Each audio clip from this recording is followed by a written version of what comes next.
সুদানের সংঘাত আরও ভয়াবহ রূপ নিয়েছে।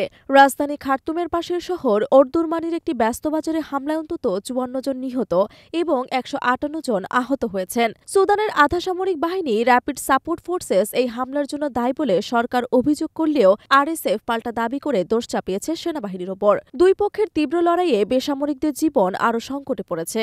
সুদানের দীর্ঘদিনের রাজনৈতিক ও সামরিক অস্থিরতা আরও এক দুঃস্বপ্নের রূপ নিল।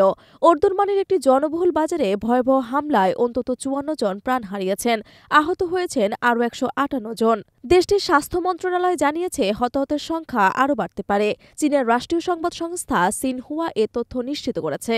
তবে হামলার জন্য কে দায়ী তা নিয়ে বিতর্ক রয়েছে। সুদানের সেনাবাহিনী আরএসএফকে দায়ী করলেও আরএসএফ পাল্টা বিবৃতিতে দাবি করেছেন এই হামলার জন্য সেনাবাহিনী দায়ী। সুদানে ২০২৩ সালের এপ্রিলে যুদ্ধ শুরুর পর থেকে এমন সহিংস মামলা বেড়েই চলেছে। সুদানের এই সংঘাতের মূল কারণ ক্ষমতা দখলের লড়াই। সেনাবাহিনী ও আধাসামরিক বাহিনী আরএসএফ এর একভূতিকরণ নিয়ে মতবিরোধের জেরে ২০২৩ সালের এপ্রিলে যুদ্ধ ছড়িয়ে পড়ে।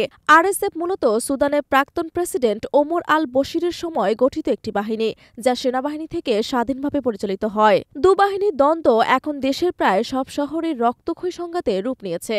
এই সংঘর্ষ শুধু সুদানের অভ্যন্তরীণ সংকট নয়, বরং আঞ্চলিক স্থিতিশীলতার জন্য হুমকি। সুদানের মানবিক পরিস্থিতি ভয়াবহ আকার ধারণ করেছে। জাতিসংঘের মতে সহিংসতার কারণে ইতোমধ্যে লাখ লাখ মানুষ ঘরছাড়া হয়েছে। বিশ্লেষকরা মনে করছেন, যদি আন্তর্জাতিক সম্প্রদায় দ্রুত হস্তক্ষেপ না করে তবে সুদান ধীরে ধীরে আরও ভয়াবহ গৃহযুদ্ধের দিকে এগিয়ে যেতে পারে, যার পরিণতি গোটা আফ্রিকা অঞ্চলে প্রভাব ফেলবে।